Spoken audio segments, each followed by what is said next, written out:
Let me start by asking all of you, we hear a lot of talk about Sri Lanka as the emerging wonder of Asia.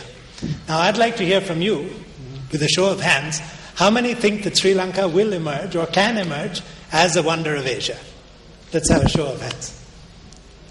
Very good. A reasonably positive crowd. And I hope you're not doing it just for the cameras. I must say that I share your optimism. I genuinely do share your optimism. And I think the IMF institutionally, we share that optimism as well. Sri Lanka is a wonderful place. The people are wonderful people. I say that not because I'm talking to Sri Lankans, but because I'm married to one. And I had better say that they're wonderful or else I'll get in trouble at home. But Sri Lanka certainly has a lot of strengths going for it. A lot of things that make us optimistic and make a lot of observers optimistic that in fact it can achieve the promise that the government is always saying that it has. Now, I have to be frank, on current policies, our analysis is that the Sri Lankan economy can grow at a rate of between 6.5% and 7%. Our estimate of what we call potential growth is about 6.75%, which is not bad. That's a heck of a lot faster than many countries are able to grow. But certainly it's not up to the level at which the government would like this country to grow. We often hear talk about 8% growth, 8+% growth. How is it that we can achieve that? I think that it's possible. How is it that we can achieve that? There are some policy changes that I think are needed. And I want to spend a few minutes talking about these. For those of you who've heard me speaking before or heard other people from the IMF speaking, like my boss who was visiting a few months ago, I apologize because this is the same material, very similar material. But I won't apologize too much. My first boss at the IMF was a man named Gopal Yadav, and he used to lead missions to a small island in the Caribbean called Dominica. It's an island of 65,000 people. And he told me that when he went there, and he addressed the cabinet one day, and addressing the cabinet in Dominica means speaking to people all in one room. The whole government is in one building, so they all filed up to the top floor in this very small country. And one of the cabinet members said, "Mr. Yadav, why is it that every time you come here, you say the same thing to us?" And he said, "It's like the 10 Commandments. There are some basic principles of economics that I can't deviate from.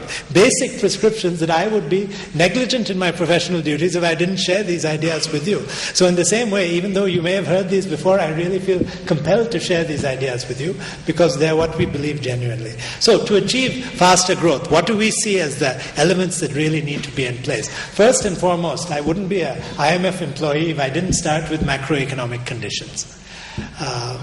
People say that the IMF stands not for International Monetary Fund, but for it's mostly fiscal.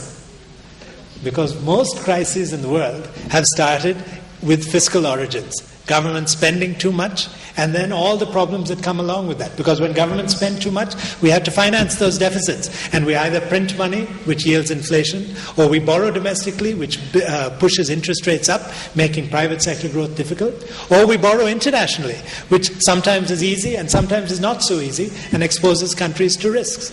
So all of these are difficult things, and a very important thing is keeping the fiscal deficit under control. Now this is nothing new. The government certainly knows it. You all know it. But I want to emphasize it. It's a critical item.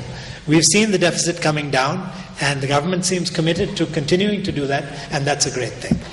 A second point is keeping monetary policy in a reasonable stance.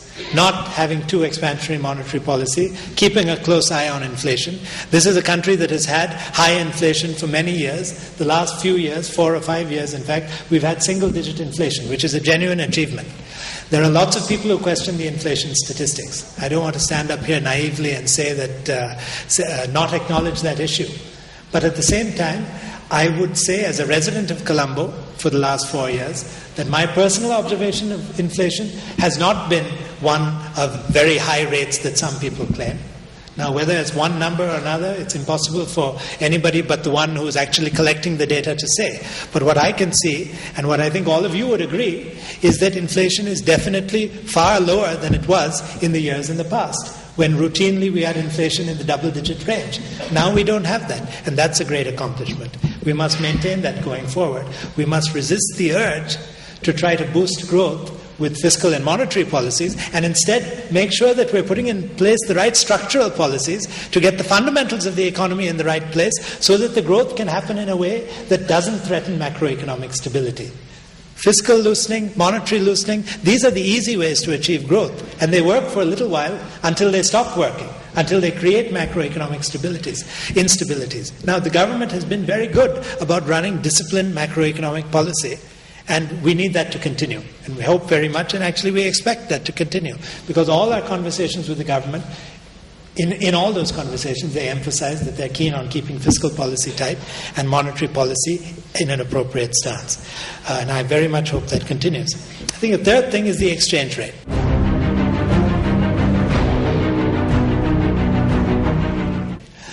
Exchange rate management is a topic that economists have frankly gone back and forth on over the years. And I think now the profession's best understanding is that the regime that serves most countries best is a flexible exchange rate regime. One in which we let market forces determine the value of the local currency, because after all, the exchange rate is the price of the dollar or the price of the hard currency in domestic currency terms. Letting that price move naturally as a result of market forces seems to give the best economic outcomes to countries. But of course, at the same time, we can't be totally textbook and theoretical about this. We have to acknowledge that there are small foreign exchange markets in this country and in many other countries. Very small transactions can disrupt things. Prices can move quite dramatically. And of course, it's imperative that the central bank steps in order to dampen excessive volatility. And we've seen the central bank doing that from time to time. Where we disagree is where central banks, not just here but in any country, where central banks try to use their reserves to fight against a true trend in the market, not over a day or two, but over months, over years. That is a recipe for great economic difficulty. And we saw something like that happening in 2011 when the Central Bank of Sri Lanka was defending the exchange rate and lost a lot of reserves in the process. We disagreed with that policy, but they changed those policies dramatically. And now what we see is a very disciplined and very modern approach to flexible exchange rate management, which we think serves the economy very well. And we hope that continues going forward. Of course, intervening as needed when there's short-term volatility. So, macroeconomic management is one critical element, I think, to making sure an economy grows. If you don't have the macroeconomic fundamentals right, no businessman is going to be able to plan, no businessman is going to be able to conduct his business. I think a second point I want to emphasize is investment. After macro conditions, investment. If you look at the national accounts, you will see that the savings ratio in this country is about 24% of GDP. And national investment is about 30%. Now, most economists say that number, 30%, needs to go up. Needs to go up to about 35% based on our historical investment patterns if we are to sustain the sort of 8+% growth rate that we are targeting. So how do we get that investment ratio up? Investment comes from the public sector, investment comes from the private sector. Now, the government, Dr. Amanugama has said in the past, we're looking for the private sector to invest. No use us having low tax rates if you're going to fritter the money away on Lamborghinis. This is what he said at the Ceylon Chamber. And the other day, as I was driving towards Rajagiri, I saw the new showroom. Lovely Lamborghinis there. I hope you all are not tempted to buy them. Rather, spend the money on investment. Raise investment. That's a critical thing. But there is also an important message for government here. Government needs to set the right climate for private sector investment. Part of it is getting the macroeconomic conditions right, but part of it is doing all those other small things that individually seem small but together add up to the business climate, the investment climate. All of you know that much better than me. Getting those sorts of policies right, having consistent policies, these are the key things that will enable you also to get your investment up and not to be tempted to buy those Lamborghinis. No offense to Lamborghini. A second point is on the public side. Direct public investment is something that has been a focus of this government and is very good. We've seen some big investments coming up. Dr. Vikrama is here. He and his staff very kindly showed the IMF team that was visiting recently, including me, showed what was happening in the Colombo South Port. And I must say it's amazing. You know, I'm not an engineer, but I always told my wife that if I hadn't gone into economics, I would have wanted to be a civil engineer. It's amazing. You go down that breakwater, you're standing at the end. From my office in the central bank, you can barely see there's a small tower which is painted green and white at the end of that main breakwater. We were standing on the top of that and looking back, basically standing in the middle of the sea. Sea to the right, sea to the left, and here we were totally exposed. It's an awesome sight, and it's a great achievement. It's come in many years faster than expected. Am I right, Priyat? And I think most would say that that is a great investment. Now, other investments that have been done, certainly there have been questions that have been raised. Not in the port area, just only in that area, but in other areas, people have said, why is the government doing this? Why is the government doing that? I'm not an expert on capital projects. I think all I can say is that in a country where you're starting from a relatively low base, where until 2 years ago we didn't have any highways at all, and now we are starting to build them. Where until a few years ago we only had one international airport. We can debate the location, but the fact is this is only the second one in a country of more than 20 million people. The basic point I'm trying to make, without knowing enough about the projects to either defend or criticize them, the basic point is that we're starting from a very basic level of infrastructure, and almost any project that we invest in is going to have relatively high returns. In Dominica, by contrast, Dominica is quite a rich country. It's a very small island, and there are islands in the Eastern Caribbean all very nearby. You had an international airport to the north, an international airport to the south, an international airport two islands to the north and 2 islands to the south. And when they were years ago thinking of building their own international airport, as opposed to having a regional airport that could take feeder flights from nearby places, some observers raised questions saying, do you really need this when the region as a whole is quite rich with infrastructure? That's not really the case here.